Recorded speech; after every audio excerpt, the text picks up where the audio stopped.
सगरो दुनिया पसरि गेली, बाँचल नै कोनो कोना छै।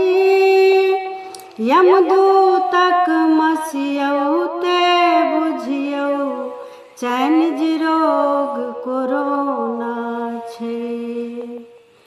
कुकुर गदहा गीदड़ सुगर, साँप छुछुंदर खाए निधो, झिंगुर बिच्छू तक नहीं छोड़ल, एहन अगति चीनक लोक।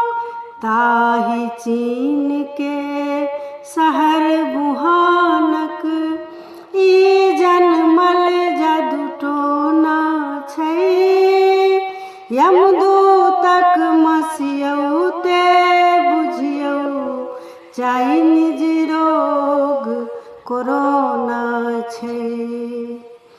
इटली, फ्रांस, अमेरिका काँपि रहल छै ईरान। आ मरलाहा पर डांग दैब के जाकऽ देखियौ पाकिस्तान। संख्या 8,000 टपलहि, जिंदगी बनल खिलौना छै। यमदूतक मसियौ ते बुझियौ, चाइनीज रोग कोरोना छै।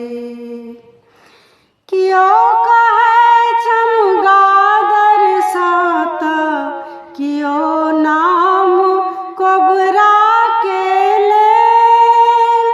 मुदा कोरोनाक पार पबै में वैद्य वैज्ञानिक सब कियो फेल।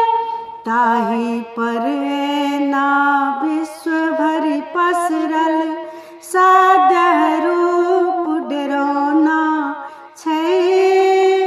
यमदूतक मसियौ ते बुझियौ, चाइनीज रोग कोरोना छै।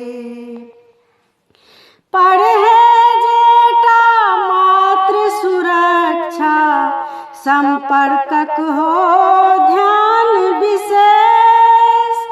खतरनाक छै सब तुरियालै, बूढ़ पुरानक खतरा विशेष। मुदा नै किनको दुश्चिंता हो, लिखला है सब होना छै।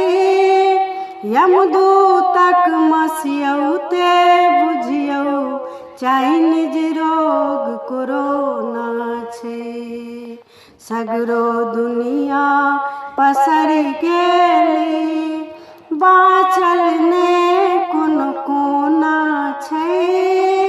यमदूतक मसियौ ते बुझियौ, चाइनीज रोग कोरोना छै।